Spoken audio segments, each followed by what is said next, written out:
नमस्कार दोस्तों, आप सभी का study for UPSC PCS channel में स्वागत है। जैसा कि मैंने बोला था कल कि हम लोग इकोनॉमिक्स पढ़ना शुरू करेंगे, तो ये भारतीय अर्थव्यवस्था की बुक है। पहले पढ़ाई का मोड कैसा रहेगा मैं बता देता हूँ। ये दृष्टि आईएएस की बुक है। इससे हम लोग चैप्टर्स को पढ़ेंगे और उसको मैं आपको डिटेल में समझाऊँगा, है ना। लाइन बाय लाइन नहीं पढ़ेंगे इस पूरे बुक को। लाइन बाय लाइन पढ़ने से इकोनॉमिक्स समझ में नहीं आती है। मूल चीज़ ये है कि इकोनॉमिक्स की हम लोग समझ डेवलप करेंगे। ओके, जो मैंने ग्रुप में क्वेश्चंस डाले थे वहाँ पर दो चीज़ें सामने आई थी निकल के। पहले मैं बता देता हूँ, थोड़ा सा इंट्रोडक्शन का सेक्शन देख लेते हैं। उसके बाद आज हम लोग इकोनॉमिक्स का इंट्रोडक्शन करेंगे और कल से हम लोग क्या पढ़ेंगे, तो कल से हम लोग इकोनॉमिक्स के जो प्रॉपर चीज़ें होती हैं उसको पढ़ना शुरू कर देंगे। पहले बीपीएससी में किन चीज़ों से क्वेश्चन पूछता है, तो देखो प्री और मेंस दोनों में पूछने का बीपीएससी का तरीका थोड़ा सा अलग है। प्री में ये कुछ टॉपिक हैं जिनको मैंने, जितने प्री के क्वेश्चंस आए हैं 20 साल 30 साल के, उनके आधार पर जो मैंने एनालिसिस किया उनके आधार पर इन चैप्टर से क्वेश्चन सबसे ज़्यादा प्री में पूछे गए हैं, वो भी फैक्चुअल। करंट अफेयर की बात करें तो बजट और सर्वे से आता है, जिसमें बजट में कभी कभी केंद्र सरकार और राज्य सरकार दोनों के बजट से क्वेश्चन पूछे जा सकते हैं। किन चीज़ों का कितना उत्पादन हुआ है, कौन सा राज्य किसके उत्पादन में टॉप पर है, कौन सा राज्य किसके उत्पादन में कौन से रैंक पर है, इन चीज़ों से क्वेश्चन पूछे जा सकते हैं। इसके अलावा जो योजनाएं होती हैं गवर्नमेंट की, उनसे भी कुछ क्वेश्चंस पूछे जाते हैं। ओके, और अगर बीपीएससी की बात करें प्री की, तो उसमें नेशनल इनकम, जीडीपी, नियोजन, आर्थिक क्षेत्र, अधिनियम जो बहुत सारे हैं इकोनॉमिक्स में, जो अलग अलग समय पर बनाए गए हैं भारत सरकार के द्वारा, उनसे आपके क्वेश्चंस बनते हैं। बैंकिंग से क्वेश्चंस पूछ सकता है। राजकोषीय नीति से क्वेश्चंस आते हैं, बहुत सारे मैंने देखे हैं। और पंचवर्षीय योजना और योजनाएं हैं जो करंट में चल रही हैं और जो पहले की योजनाएं हैं, जैसे 1952, 75 या 2010, इन सब में जो कुछ कुछ बहुत ही इंपॉर्टेंट योजनाएं हैं ना, उनसे आपके क्वेश्चंस बनते हैं प्रीलियम में। ओके, और मेंस में किस चीज़ से बनते हैं? मेंस में जो बिहार सरकार जो करंट अफेयर में भी चल रहा है, मान लो कोई करंट में नया टॉपिक आया, जैसे जीएसटी आया है ना, जीएसटी आया था 2017 में, तो जीएसटी आधारित जो क्वेश्चन होंगे वो आपके मेंस एग्जामिनेशन में लिखने को आ सकता है। ओके, और इसमें क्या करेगा, वो बस जोर देगा कि बिहार के परिप्रेक्ष्य में इसको आपको बताना है ना, बिहार के परिप्रेक्ष्य में आपसे पूछ लेता है। तो मुख्य रूप से अगर मैं मेंस की बात करूं, तो मेंस में करंट अफेयर या स्टैटिक भी अगर पूछता है, तो जब तक आपको इन चैप्टर्स की समझ नहीं होगी तब तक आप लोग इनकी नहीं कर सकते हैं। अब दूसरा पॉइंट जो निकल कर आया था, मैंने जो ग्रुप में डाला था उसमें दूसरा पॉइंट ये निकल कर आया था कि बीपीएससी के परिप्रेक्ष्य में सिर्फ पढ़ाई है। मुझे बस एक चीज़ बताना, क्या बिहार के लिए, बीपीएससी के लिए जो इकोनॉमिक्स है, क्या वो अलग है? इकोनॉमिक्स जो है बिहार के लिए, क्या वो अलग है? नहीं। इसका मतलब क्या हुआ कि हमें इकोनॉमिक्स ही पढ़ना है, लेकिन अगर हमारी इकोनॉमिक्स की समझ डेवलप हो जाएगी ना एक बार, कि इकोनॉमिक्स में कैसे क्या टर्मिनोलॉजी काम करता है, कैसे कौन सी चीज़ लिखते हैं, किस तरह से स्टेट जीडीपी क्या काम करता है, प्राथमिक सेक्टर क्या होते हैं, द्वितीय सेक्टर क्या होती है, बैंकिंग की संरचना जो है वो कैसे काम करती है, तभी हम बिहार की इकोनॉमिक्स या बीपीएससी के लिए इकोनॉमिक्स को समझ सकते हैं। इकोनॉमिक्स तो एक ही है दोनों का, है ना। कोई ज्योग्राफी तो है नहीं कि यूपी का ज्योग्राफी अलग होगा, बिहार का अलग होगा और मद्रास चेन्नई का अलग होगा, ऐसा तो नहीं होगा ना। तो हम लोग क्या करेंगे, मैंने जो देखा है, और अधिकांश लोगों का क्या दिक्कत है कि उनके बेसिक्स से बहुत ज़्यादा प्रॉब्लम है, बेसिक्स में बहुत ज़्यादा दिक्कतें हैं उनको, है ना। उनको सामान्य सा जीडीपी भी समझ में नहीं आता है लोगों को।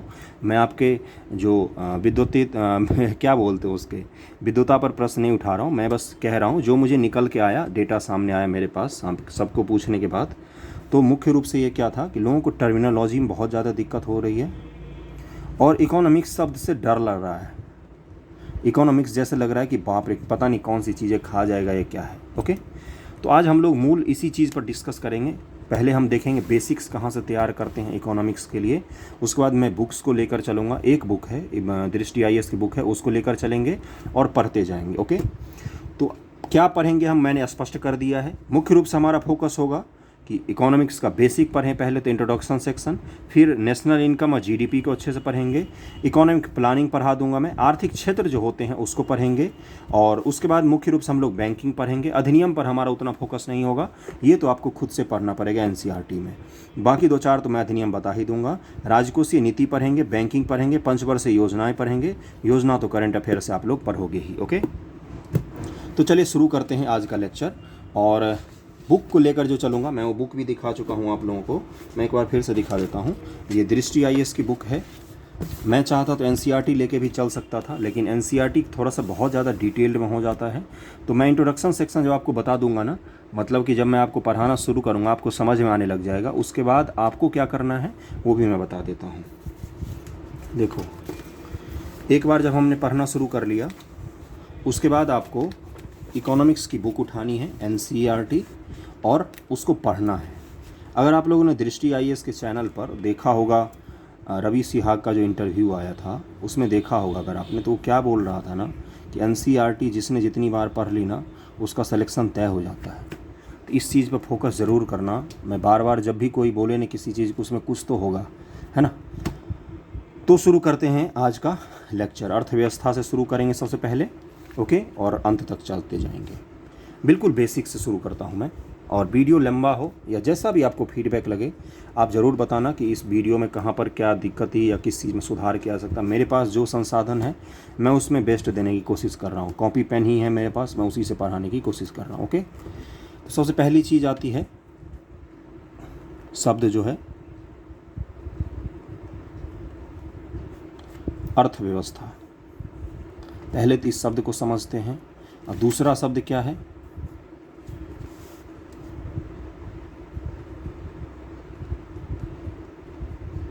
अर्थशास्त्र। इसको क्या बोलते हैं, इसको बोलते हैं इकोनॉमिक्स,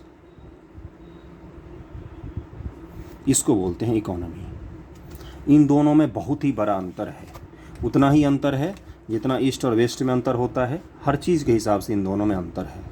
अर्थशास्त्र क्या होता है, अगर मैं इसको बोलूं, पीडीएफ तो मैं प्रोवाइड नहीं कर पाऊंगा। अर्थशास्त्र क्या होता है, इसमें इकोनॉमिक्स के जितने नियम हैं, रूल हैं, रेगुलेशन हैं, है ना, इन चीज़ों के बारे में बताया हुआ है। मैं बाइलिंगुअल लेके चल रहा हूँ, लोगों को दिक्कत नहीं होगी। इकोनॉमिक्स में शब्दावली ही सब कुछ होता है। जिसने इकोनॉमिक्स में शब्दावली सीख ली उसको पूरा इकोनॉमिक्स आ जाएगा। अर्थशास्त्र में क्या होता है, नियम होते हैं, बहुत सारे रूल रेगुलेशन होते हैं कि किसी भी देश की इकोनॉमी को, बिहार की इकोनॉमी को, राज्य की इकोनॉमी को, घर की इकोनॉमी को कैसे चलाया जाए, इन सब का हमें कहाँ पर मिलता है, हमें मिलता है इन सब का विवरण अर्थशास्त्र में। ये एक नियमों, रूल रेगुलेशंस का संग्रह होता है अर्थशास्त्र। अब अर्थव्यवस्था क्या होती है, जब इन रूल रेगुलेशन का हम इम्प्लीमेंट कर देते हैं कहीं भी, अपने व्यक्तिगत जीवन में, देश के स्तर पर, राज्य के स्तर पर, गांव के स्तर पर, तो क्या बन जाता है वो, ये कहलाता है इकोनॉमी। क्या कहलाता है, ये इकोनॉमी कहलाता है। इसको क्या बोलते हैं, अर्थव्यवस्था। ओके, यहाँ तक क्लियर है, यहाँ तक कोई भी डाउट नहीं होना चाहिए। इसको क्या बोलते हैं, इकोनॉमी। ओके, एक मिनट रुक जाओ। यानी कि ये जो होता है अर्थशास्त्र, अगर इकोनॉमी का डिफिनेशन पूछेगा तो क्या है कि जो अर्थव्यवस्था में हम लोग रूल रेगुलेशन पढ़ते हैं, उनको जब हम इम्प्लीमेंट करके किसी भी चीज़ के व्यक्तिगत स्तर पर इम्प्लीमेंट करते हैं, तो आपकी अपनी भी तो इकोनॉमी होती है, हर इंसान की होती है ना। देश की होती है, राज्य की होती है, गांव की होती है, किसी परिवार का हो सकता है। तो ये क्या कहलाता है, ये कहलाता है इकोनॉमी। हम इंडियन इकोनॉमी कहते हैं, हम बिहार की इकोनॉमी कहते हैं, हम बिहार की इकोनॉमिक्स नहीं कहते हैं। समझ रहे हो ना, बेसिक बिल्कुल था, इससे लो लेवल से इकोनॉमिक्स नहीं शुरू किया जा सकता है। ओके, यहाँ तक समझ में आ गया होगा। अर्थव्यवस्था किसको कहते हैं, अर्थशास्त्र किसको कहते हैं। ओके, अर्थव्यवस्था को हमने सुविधा अनुसार से कुछ कैटेगरी में बांटा हुआ है, जिस पर हम लोग चलेंगे बाद में। हमारे टॉपिक में क्या पढ़ना है, हमें पढ़ना है इंडियन इकोनॉमी, बिहार की इकोनॉमी, हमें अर्थव्यवस्था नहीं पढ़नी है। ओके, अर्थव्यवस्था का कुछ भाग है, क्या है, इसको दो भागों में बांटा गया है, माइक्रो इकोनॉमिक्स और मैक्रो इकोनॉमिक्स। अगर मैं आपको बुक में दिखाऊं, एक सेकंड रुक जाओ, ये रहा, व्यष्टि अर्थशास्त्र माइक्रो इकोनॉमिक्स इसको कहा जाता है। ओके, और समष्टि अर्थशास्त्र मैक्रो इकोनॉमिक्स इसको कहा जाता है। तो माइक्रो को क्या कहा जाता है, तो यहाँ पर लिखा हुआ है, हिंदी में अगर हम इसको बोलें समझने के लिए, व्यष्टि इकोनॉमी, और इसको क्या कहा जाता है, समष्टि लिखा हुआ है। देखो, अगर इस शब्द को ध्यान से याद रखना, क्योंकि आपके इससे क्वेश्चन बने हुए हैं, मैं बता देता हूँ।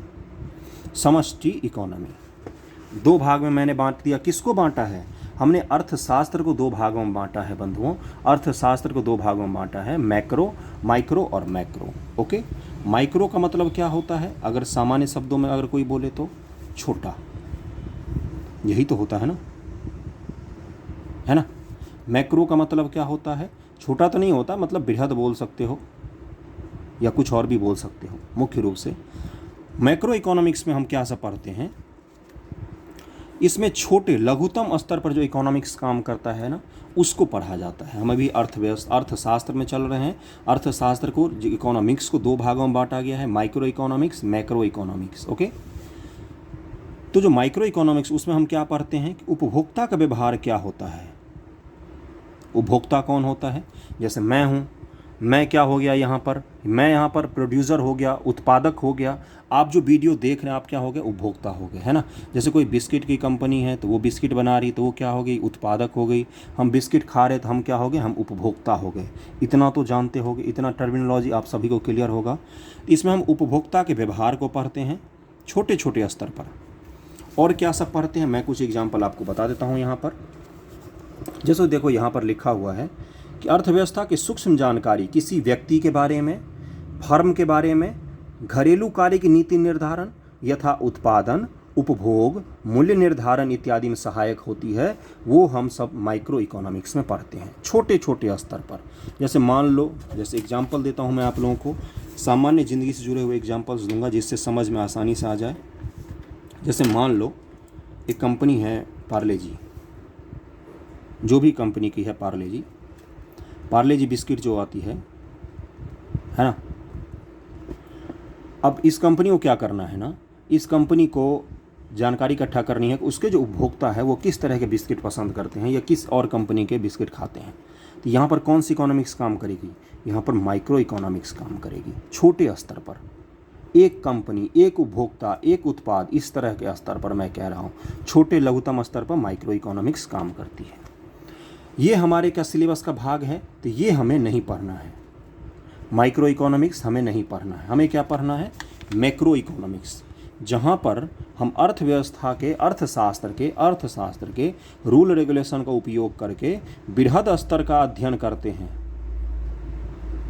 या इम्प्लीमेंटेशन जब हम करते हैं ना बड़े लेवल पर, तब हम पढ़ते हैं किसको, तो मैक्रो इकोनॉमिक्स को, समष्टि अर्थशास्त्र को। आपसे बीपीएससी में क्वेश्चन पूछा गया था कि बताइए निम्न में से किसका अध्ययन समष्टि अर्थशास्त्र के अंतर्गत आता है।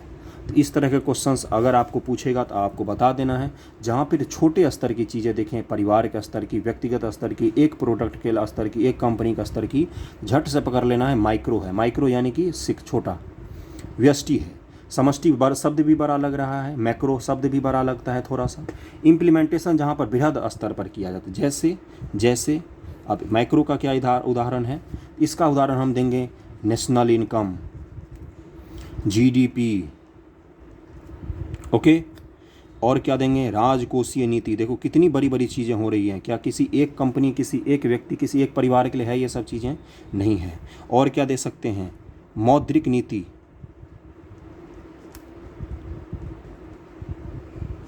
ये सब किस चीज़ का भाग होगा, तो ये सब मैक्रो का भाग होगा। ओके, समष्टि अर्थशास्त्र के भाग होंगे। ओके, मैंने क्या सब आज पढ़ाया, अभी क्या पढ़े हैं हम लोगों ने देखा है कि अर्थव्यवस्था क्या होता है, अर्थशास्त्र क्या होता है, अर्थशास्त्र का भाग होता है अर्थव्यवस्था। अर्थशास्त्र एक बृहद कल्पना है जिसमें रूल रेगुलेशन बहुत सारी चीज़ों को मिलाकर जो तैयार किए गए नियमावली होती है उनका उपयोग हम किसी भी अर्थव्यवस्था के लिए करते हैं। जैसे इंडियन इकोनॉमी होगी, बिहार की इकोनॉमी होगी, चाइनीज़ इकोनॉमी होगी, पाकिस्तान इकोनॉमी होगी, कोई सा भी इकोनॉमी किसी भी देश का हो सकता है, व्यक्तिगत हो सकता है, आपके परिवार का हो सकता है, आपके गाँव का हो सकता है। ये सभी किसके तहत आता है? तो ये सभी इकोनॉमी के तहत आता है, अर्थव्यवस्था के तहत आता है। अर्थशास्त्र के तहत क्या होते हैं? अर्थशास्त्र को दो भागों में बांटा गया है। ऐसे रूल रेगुलेशन जिनके मदद से हम छोटे स्तर पर काम करते हैं, ऐसे रूल रेगुलेशन जिनकी मदद से हम उपभोक्ता का व्यवहार जानते हैं, उत्पादक का व्यवहार जानते हैं, तो वो सब माइक्रो इकोनॉमिक्स के तहत आता है। ऐसे रूल रेगुलेशन जिनकी मदद से हम देश वगैरह चला लेते हैं, जैसे नेशनल इनकम, जीडीपी, राजकोषीय नीति, मौद्रिक नीति, ये सब मैक्रो इकोनॉमिक्स के भाग होते हैं। ओके, इन दो चीज़ों को बताया मैंने। अब यहाँ पर कुछ लाइनें हैं जिसको मैं बता देता हूँ आपको। अर्थशास्त्र वह विषय है जिसके तहत यह अध्ययन किया जाता है कि व्यक्ति, समाज और सरकार किस प्रकार से अपने सीमित संसाधनों द्वारा अपनी असीमित आवश्यकताओं की पूर्ति करते हैं। अगर अर्थशास्त्र की आपको डेफिनेशन पूछेगा तो आपको ये चीज़ लिखना पड़ेगा। इसीलिए मैंने बुक भी लाया है। इकोनॉमिक्स में शब्द और डेफिनेशन गढ़ना बहुत ही ज़रूरी काम माना जाता है, इसलिए आपको पता होनी चाहिए। इस प्रकार अर्थशास्त्र एक व्यापक विषय है जो उत्पादन, उपभोग, बचत, विनियोग, मुद्रास्फीति, राष्ट्रीय आय, प्रति व्यक्ति आय, मौद्रिक नीति, इन सब का काम करता है। सामान्य शब्दों में यहाँ पर है, इसके बाद हम लोग फिर से समझने पर आ जाएंगे। सामान्य शब्दों में अर्थशास्त्र वह विषय है जिसके अंतर्गत वस्तुओं, सेवाओं के उत्पादन, वितरण, उपभोग की प्रक्रिया का अध्ययन किया जाता है। प्रसिद्ध अर्थशास्त्री एडम स्मिथ ने 1776 में एक बुक प्रकाशित की, द वेल्थ ऑफ नेशंस, धन का विज्ञान, और यहीं से हमें क्या माना जाता है? मॉडर्न इकोनॉमी की शुरुआत यहीं से मानी जाती है। अभी तक जो पढ़ाया, जो मैंने बताया वो सब क्लियर होगा, आप लोगों को कोई दिक्कत नहीं होगी। इकोनॉमिक्स का फोबिया अगर मैं आपके मन से भगा पाया तो वही मेरे लिए सबसे बड़ी चीज़ होगी। अब हम लोग आएंगे इकोनॉमी पर। इन दोनों में हमें क्या पढ़ना है? इन दोनों से मैक्रो इकोनॉमिक्स बस पढ़ना है, माइक्रो नहीं पढ़ना है। हमें इकोनॉमिक्स पढ़ना, इकोनॉमी पढ़ना है। इकोनॉमी में क्या सब होते हैं? देखो क्या हुआ ना, जिस दिन इंसान ने पहली बार ना किसी भी चीज़ का आदान प्रदान किया ना, आपस में आदान प्रदान किया ज़रूरत के हिसाब से,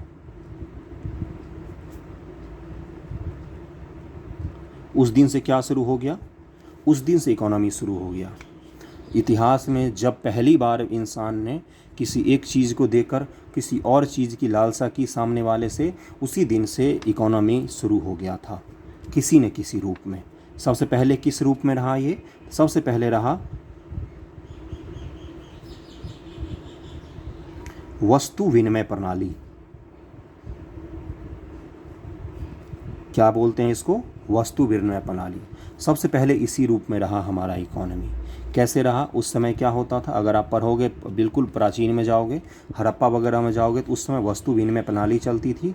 कुछ कहीं से मिट्टी वगैरह के जो सिक्के होते थे, मिट्टी वगैरह के जो पट्टे होते थे, उनको देकर लोग सामान का आदान प्रदान करते थे। इसकी दिक्कतें क्या थी? पहला सिक्का हमें कौन सा मिलता है? पंचमार्क वगैरह मिलता है। तो हम अभी इतिहास तो पढ़ नहीं रहे हैं, तो इसमें हम लोग जाएंगे नहीं ज़्यादा। ओके, मूल रूप से अगर मैं बोलूँ आपको तो इसकी दिक्कतें क्या क्या थी। देखो, पूछा जाता है क्वेश्चन, इतिहास में भी कितनी बार पूछा है। मैं यूपीएससी के पॉइंट ऑफ व्यू से अगर बोलूँ तो कि वस्तु विनिमय प्रणाली के सामने क्या क्या दिक्कतें थी। यह अर्थव्यवस्था जो बदला है हमारा, अभी हम लोग किस प्रणाली को यूज़ कर रहे हैं? अभी हम लोग सिक्का, क्वाइन और जो नोट होते हैं, करेंसी नोट, उनको यूज़ करते हैं। किसी एक ज़माने में क्या था? सिक्का सोने और चांदी के होते थे। आज सिक्का किस चीज़ के होते हैं? पीतल के होते हैं, आयरन के होते हैं, अलग अलग मेटल के हो सकते हैं। नोट कागज़ के ही होते हैं मुख्य रूप से। भविष्य में हम लोग किस पर जा रहे हैं? डिजिटल।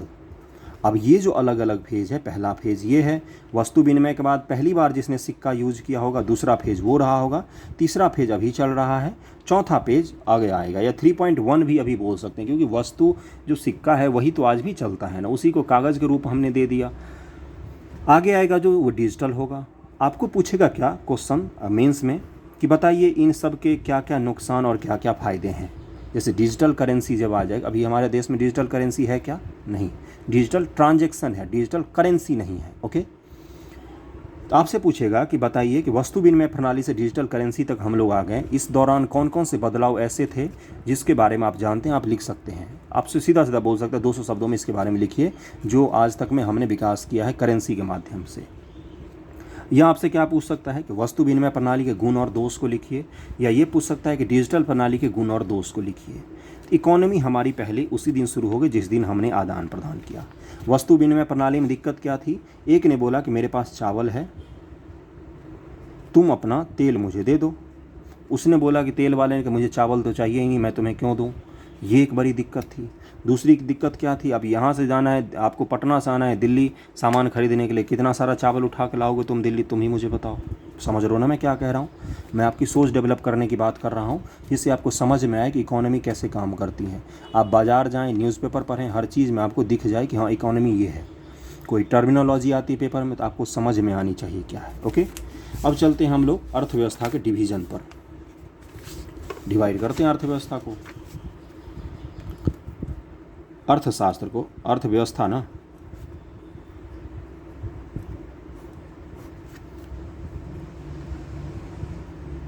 पठनीय हो रहा होगा मेरे हिसाब से इकोनॉमी। ओके, अब इसको डिवाइड करते हैं। किन किन भागों में डिवाइड किया जाता है? बहुत सारे भागों में हमने डिवाइड किया है। देखो पहले से ही डिवाइडेड नहीं था, हमने डिवाइड किया। जैसे जैसे समय आगे बढ़ता गया अपनी मांग के हिसाब से हम इसको डिवाइड करते गए। ओके, स्पष्ट पठनीय हो रहा होगा मेरे हिसाब से। हमने क्या बोला कि देखो इकोनॉमी बहुत ही विस्तार हो गई है, हम क्यों ना इसको गणना करने के लिए या इसकी जो गिनती होती है उसको करने के लिए, इसके कैलकुलेशन को करने के लिए हम क्यों ना इसको डिवाइड कर लें। तो सब ने बोला ठीक है चलो डिवाइड कर लेते हैं। पहला हमने क्या बोला? हमने बोला कि प्राथमिक क्षेत्र,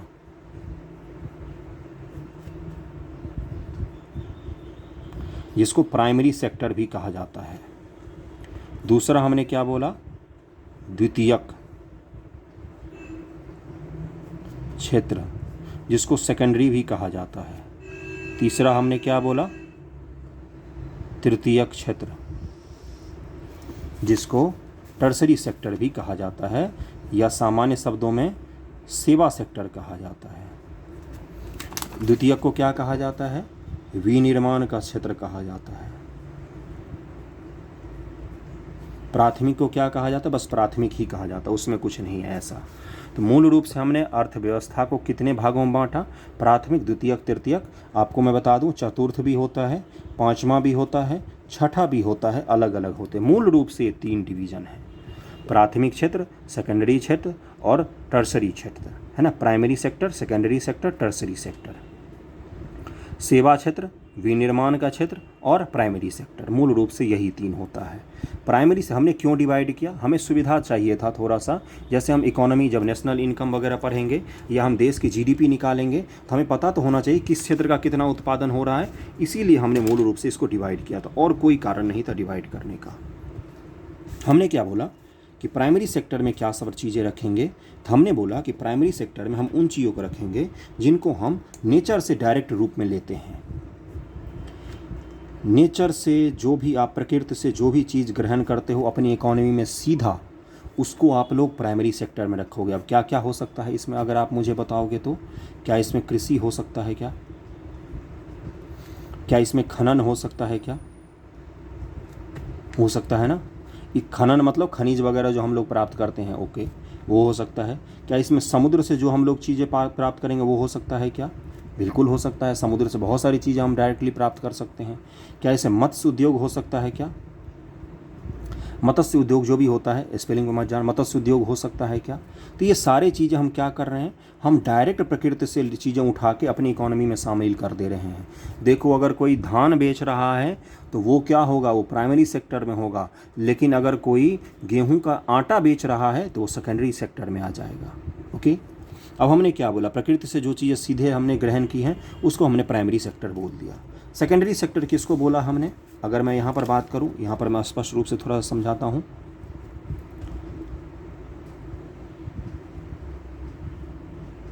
द्वितीयक क्षेत्र,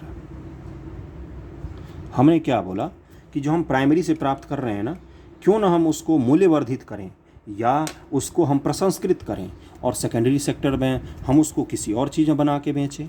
जैसे हमने प्रकृति से क्या प्राप्त किया? हमने खनिज प्राप्त किया प्रकृति से, हमने उसको क्या किया, हमने उसको परिसंस्कृत किया, हमने उसको फैक्ट्री में ले जाकर उसका स्टील का चादर बनाया, स्टील का जो चदरा होता है, चादर बोलते हैं, वो बनाया और उसको बेचा। ये कौन सा सेक्टर कहलाएगा? ये कहलाएगा हमारा सेकेंडरी सेक्टर। खनिज क्या कहलाएगा? प्राइमरी सेक्टर कहलाएगा। खनिज का स्टील का चादर क्या कहलाएगा? सेकेंडरी सेक्टर कहलाएगा। हमने प्रकृति से क्या प्राप्त किया? हमने गेहूं प्राप्त किया। गेहूं का हमने आटा बनाया और उसको बेच दिया। आटा क्या कहलाएगा? ये सेकेंडरी सेक्टर है। ये क्या है? ये प्राइमरी सेक्टर है। समझ में आ रही हैं चीज़ें? ओके, तीसरा सेक्टर पर चलते हैं। तीसरा क्या था? तृतीयक या टर्सरी सेक्टर जिसको बोलते हैं, तृतीयक क्षेत्र जिसको बोलते हैं, अंग्रेजी वाले उसको टर्सरी सेक्टर बोलते हैं। ज़रूर ध्यान में रखना इसको। टर्मिनोलॉजी अगर आपके ध्यान में रहा, आपको इकोनॉमिक्स में कभी कोई दिक्कत नहीं आ सकती है। ओके, तृतीयक क्षेत्र में क्या हुआ? हमने जो स्टील की चादर वगैरह बनाई, हमने क्या बोला कि ऐसा करो कि एक कॉल सेंटर खोलो। कॉल सेंटर बना के हमने क्या बोला कि हम लोगों को प्रचार प्रसार करेंगे। एक कंपनी खोला जिसने बोला कि आप जो स्टील का चादर बना रहे हो, हम क्या करेंगे, हम उसका खूब प्रचार प्रसार करेंगे और आपको उसको बेचने में मदद करेंगे। अपने आस पड़ोस के मैं एग्जांपल दे रहा हूँ जिससे आपको समझ में आएगा। हमने क्या किया? हमने एक कंपनी बनाई, है ना, कंपनी बनाई। हमने स्टील चादर वाले से संपर्क किया कि भाई साहब आपको जो स्टील चादर है हम उसका खूब प्रचार प्रसार करेंगे, हम एडवर्टाइजमेंट करेंगे, उसका एडवर्टाइजमेंट करेंगे, उसको बाजार में बेचेंगे।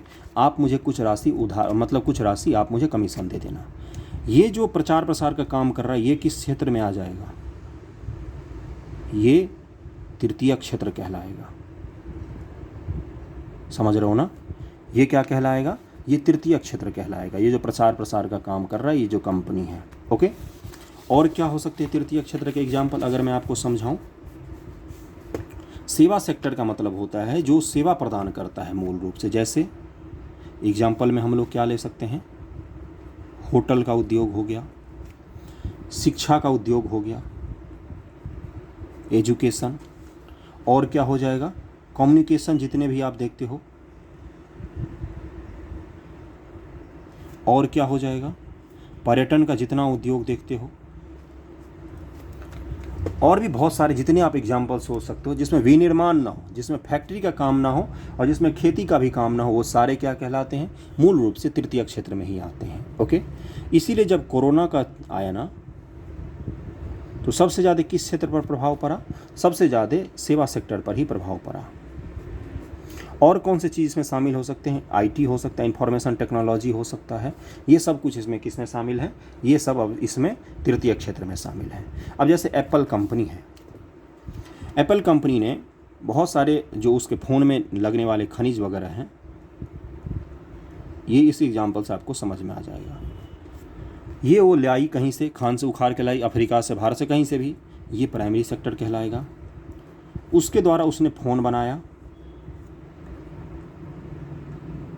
ये सेकेंडरी सेक्टर कहलाएगा। इस फ़ोन में जो उसने सॉफ्टवेयर का यूज़ किया ना, सॉफ्टवेयर, ये टर्सरी सेक्टर कहलाएगा। स्पष्ट हो गया होगा, समझ गए होगे मैंने क्या बोला?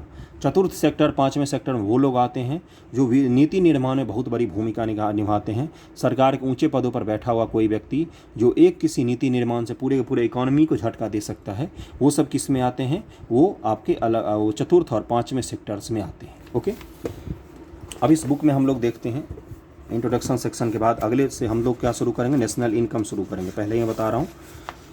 ओके, और भी आज मैं आपको एक चीज़ और बताऊंगा, वो है आर्थिक वृद्धि और विकास भी आज ही हम लोग समझेंगे इसी लेक्चर में। अभी तो 28 मिनट का ही लेक्चर हुआ है। ओके, 10-15 मिनट और चलेगा। देखो यहाँ पर दिया हुआ है बुक में, द्वितीय क्षेत्र, तृतीय क्षेत्र, चतुर्थ सेक्टर, उसके बाद से पाँचवा है। ओके, और अर्थव्यवस्था का वर्गीकरण का स्वरूप भी दिया हुआ है, पूंजीवाद और समाजवाद, और ये सभी मैं बता ही देता हूँ, मिश्रित वगैरह सब क्या होता है। एक हल्का फुल्का इंट्रोडक्शन इनका भी मैं दे देता हूँ। ओके, तो ये प्राइमरी सेक्टर और सेकेंडरी सेक्टर समझ में अभी तक हमने क्या क्या पढ़ा है, एक बार ज़रा रिवीजन कर लेते हैं।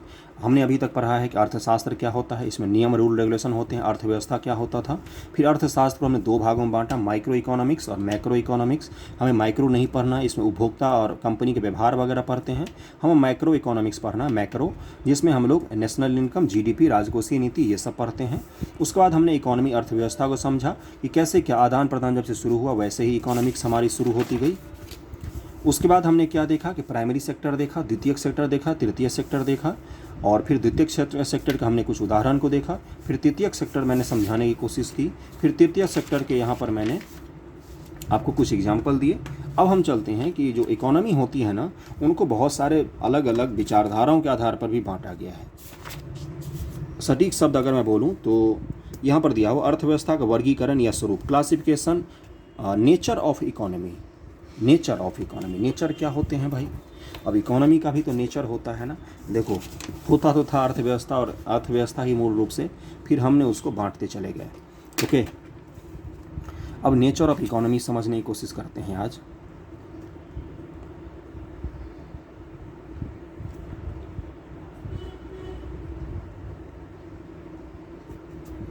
Okay, nature of economy. हम इंसान हैं, हम इंसान हर चीज़ में बदलाव कर देते हैं, तो वही चीज़ हमने इसको बांट दिया। हमने इसको क्या बांटा? पहला हमने बोला कि भाई पूंजीवादी, कैपिटलिस्ट जिसको कहा जाता है, पूंजीवादी। दूसरा क्या बोला हमने? समाजवादी अर्थव्यवस्था। तीसरा क्या बोला हमने? तीसरा हमने बोला मिश्रित इकोनॉमी। इकोनॉमी सब जगह जोड़ना, इकोनॉमी जोड़ना, अर्थव्यवस्था जोड़ना। ओके, देखो भाई, 1775-76 में जब भी एडम स्मिथ ने ना वेल्थ ऑफ नेशन नाम का किताब लिखा, सारा सियापा वहीं से शुरू हुआ। क्या शुरू हुआ? उससे पहले भी इकोनॉमी चलती थी, अपने हिसाब से चलती थी, लेकिन इस तरह का नामांकन उसी ने भाई साहब ने पहली बार शुरू किया था। क्या था ये नामांकन? पूंजीवादी, वैसी अर्थव्यवस्था जहाँ पर सब कुछ बाजार पर निर्भर हो। बाजार का मतलब आप लोग क्या लगा रहे हो? अपने आस पड़ोस के बाजार से नहीं, पूरा दुनिया, पूरा देश एक बाजार के रूप में सोचो। बाजार का मतलब क्या होता है? दो ही सिद्धांत इसमें काम करते हैं, सप्लाई और डिमांड। पूरी इकोनॉमिक्स को अगर दो शब्दों में समझाना होगा तो वो ये दो शब्द हैं, यानी कि सप्लाई कितना हो रहा है और डिमांड कितना है। इसी आधार पर पूरे इकोनॉमी में हर चीज़ डिसाइड हो जाता है ना। अगर सप्लाई ज़्यादा हो रहा है, डिमांड कम है, तो किसी भी चीज़ का कीमत क्या हो जाएगा? कम हो जाएगा। सप्लाई कम है, डिमांड ज़्यादा है, तो कीमत क्या हो जाएगी? बढ़ जाएगी। ये तो आप लोग सामान्य अपने भी आस पड़ोस में अनुभव करते होंगे। जैसे रक्षाबंधन के समय मिठाइयाँ महंगी हो जाती हैं, आजकल मिठाइयाँ महंगी हो जाएंगी, और चलो रक्षाबंधन के एक दिन बाद राखी खरीदने ज़रा जाना मार्केट में, बोलेगा भाई साहब आप ही ले जाओ, कुछ भी पैसा दोगे, नहीं दोगे तो भी ले जाओ राखी उठा के, है ना। तो इस चीज़ को क्या बोलते हैं कि बाज़ार तय कर रहा है कि कोई चीज़ महंगी होगी या कोई चीज़ सस्ती होगी। ये बाज़ारवाद जो है ना, इसी को पूंजीवाद की संज्ञा दी जाती है। अमेरिका दुनिया में सबसे बड़ा कैपिटलिस्ट कंट्री है, और समाजवादी पर अभी हम लोग आएंगे। उससे पहले मैं ये बता दूं कि बाज़ारवाद में क्या होता है, हर चीज़ बाज़ार के हिसाब से तय होती है। किसी भी चीज़ की कीमत बाज़ार के हिसाब से तय होगी, किसी भी वस्तु का क्या डिमांड है, क्या सप्लाई है, हर चीज़ बाज़ार तय करता है। बाज़ार यानी कि डिमांड और सप्लाई, बाज़ार यानी कि डिमांड और सप्लाई, बाज़ार यानी कि डिमांड और सप्लाई। आज से जीवन भर ये चीज़ याद रख लेना। अब आते हैं समाजवादी। दुनिया में हुआ क्या, जब इकोनॉमिक डेवलपमेंट शुरू हो गए तो लोगों में क्या हुआ ना कि विषमता आ गई, आर्थिक विषमता, यानी कि एक आदमी अमीर हो गया और एक गरीब हो गया। अब बीच में आती है सरकार। सरकार ने क्या बोला कि तुम भी हमारे देश के निवासी हो, तुम भी हमारे देश के निवासी हो। ऐसा तो नहीं होगा कि तुम अमीर का अमीर बने रहो, ये गरीब का गरीब बना रहे हैं। तो सरकार ने बोला कि हम एक ऐसी इकॉनमी बनाएंगे जिसमें सब कुछ बाजार आधारित, डिमांड और सप्लाई आधारित नहीं होगा। इसमें कीमतें हम तय कर सकते हैं, कीमतें हम तय करेंगे। क्या अपने देश में ऐसा होता है? होता है कहीं कहीं, मैं आपको बताऊंगा कहाँ कहाँ पर ये चीज़ें होती हैं। तो ये क्या कहलाई? समाजवादी। जहाँ पर सरकार जो होती है वो नियंत्रण रखती है उद्योग धंधों पर, सरकार जो होती है खुद ही सारे उद्योग चलाती है, सरकार हर चीज़ के बारे में लाइसेंस जारी करती है, रूल रेगुलेशन जारी करती है, किसी चीज़ की कीमत तक को डिसाइड कर सकती है। ये सब कुछ किस में आती है? ये सब समाजवादी अर्थव्यवस्था के तहत आती है, इकोनॉमी के तहत आती है। जैसे इसका एग्जाम्पल हम किसको दे सकते हैं? लेनिन की क्रांति के बाद यूएसएसआर जो था वो समाजवादी अर्थव्यवस्था था। चीन प्रारंभिक समय में समाजवादी अर्थव्यवस्था था। ओके, ये सब एक एग्जाम्पल हो गया। इसका एग्जाम्पल क्या हो जाएगा? अमेरिका, यूरोप के मैक्सिमम कंट्री, पश्चिमी यूरोप के मैक्सिमम कंट्री, फ्रांस, इंग्लैंड, ये सब हो गए। अब आते हैं मिश्रित। क्या हुआ भारत जैसे देशों के साथ? क्या हुआ? हमने बोला कि हमारे यहाँ गरीब बहुत ज़्यादा हैं, हमारे यहाँ विषमता बहुत ज़्यादा है, हमारी इकोनॉमी अभी सुदृढ़ नहीं है, लेकिन हम पूंजीवादी चीज़ों को भी नहीं छोड़ सकते, हम कंपनियों को भी नहीं भगा सकते सारे के सारे, और हम गरीब लोगों को भी नहीं सता सकते कि जिसको जो दाम वसूलना है वो वसूल लो, हम देख लेंगे, ऐसा भी नहीं हो सकता। तो हमने क्या बोला कि हम दोनों के गुण अपनाएंगे। हमने बोला कि हम समाजवाद के भी गुण अपनाएंगे और पूंजीवाद के भी गुण अपनाएंगे। हमने इन दोनों को क्या किया? हम हर चीज़ को अपने हिसाब से बदल देते हैं, हमने इसको भी अपने हिसाब से बदल दिया। हमने बोला कि हम कुछ ऐसी कंपनियां भी रखेंगे जो सिर्फ सरकार चलाएंगी, कुछ कंपनियां हैं ऐसी, कौन कौन सी हैं? जो गवर्नमेंट की पीएसयू वगैरह होती हैं, जैसे ओएनजीसी हो गया, इंडियन ऑयल कॉरपोरेशन हो गया, बीएसएनएल हो गया, ये सब क्या थी? ये सब सरकारी कंपनियां थी जो सरकार के द्वारा चलाई जाती थी और इस पर सरकार का पूरी नियंत्रण स्थापित होता था, है ना। और कुछ कंपनियां टाटा वगैरह की क्या थी उस आज़ादी के बाद से ही, जो अपने हिसाब से चलती थी। लेकिन सरकार ने क्या किए थे? सरकार ने रूल रेगुलेशन इनके लिए बहुत ज़्यादा बनाए थे, रूल रेगुलेशन बहुत ज़्यादा बनाए थे।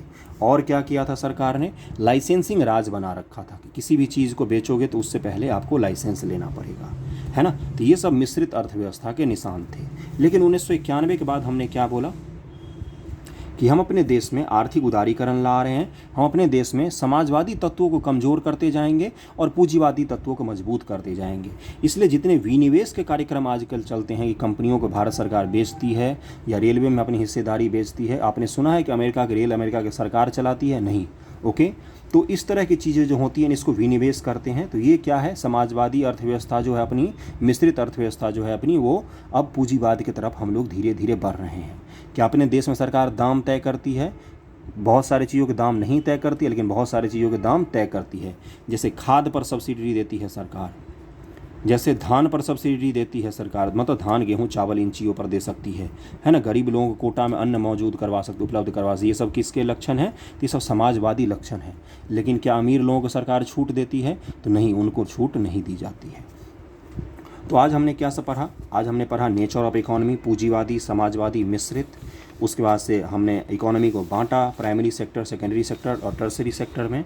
उसके बाद से हमने जो अर्थव्यवस्था है, वो अर्थशास्त्र है, उसको भी हमने बांटा माइक्रो और मैक्रो इकोनॉमिक्स में। ओके, तो आज के लिए इतना ही रखते हैं। आपको जैसा भी लगा हो वीडियो ज़रूर बताना। मैंने बहुत सारी चीज़ें कोशिश की है पढ़ाने की। अगर आपको इन चीज़ों को अब अगर आप बुक से पढ़ेंगे, जो ये बुक है या आपके पास जो भी बुक होगा उससे आप अगर पढ़ने की कोशिश करेंगे, तो मुझे इतना ज़रूर है विश्वास कि आपको समझ में आएगा कि अर्थशास्त्र क्या है, उसका वर्गीकरण क्या है प्राइमरी सेक्टर, सेकेंडरी सेक्टर में। ओके, और जो समाजवादी होती है, पूंजीवादी होती है, वो क्या होता है। ओके, उसके बाद से कुछ क्वेश्चंस आप भी लगा सकते हैं। नेक्स्ट लेक्चर में हम लोग क्या पढ़ेंगे?